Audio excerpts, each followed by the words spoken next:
বিশাল বড় একটি মাছ ধরা পড়েছে আমাদের এই পুকুরে। এই যে দেখুন, বিশাল বড় একটি মাছ শিশু ভাইয়ের ছেলে ব্যাগ ভর্তি করে নিয়ে যাচ্ছে। অনেক বড় এই মাছটি। এই পুকুরের ইজারাদার হচ্ছে ইউসুফ ভাই। এই যে দেখুন, উনি জাল টান দিয়েছে মাছ ধরার জন্য, আর ওই জালে এই বড় মাছটি ধরা পড়েছে। এই পুকুরের ইজারাদার হচ্ছে এই ইউসুফ ভাই, যিনি মাছ ধরছেন। উনি এই পুকুর ইজারা নিয়েছেন আমার চাচার কাছ থেকে, আর উনি এই পুকুরে মাছ চাষ করে থাকেন সব সময়। আজকে এই পুকুরে জাল টান দেওয়া হয়েছে। এই পুকুরের পাড়েই আমাদের বাড়ি। এই যে দেখুন, মাছটা পড়ে গেছে, শিশু ভাই মাছটাকে আবার তুলে নিচ্ছে। বললাম না, বিশাল বড় একটি মাছ।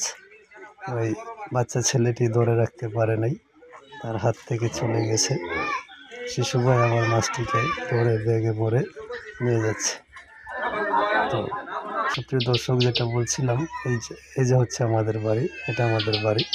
এই পুকুরের চারপাশেই আমাদের আত্মীয় স্বজনদের বাড়ি। এই পুকুরেই আমি সবসময় গোসল করে থাকি। এটা হচ্ছে জাহাঙ্গীর ভাইয়ের বাড়ি। তার দক্ষিণ পাশে এই পুকুরের মালিক আমার চাচা তাজু মোল্লার বাড়ি।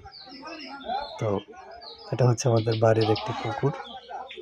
তা আসলে গ্রামের বাড়ির দৃশ্যগুলো অনেক সুন্দর হয়ে থাকে।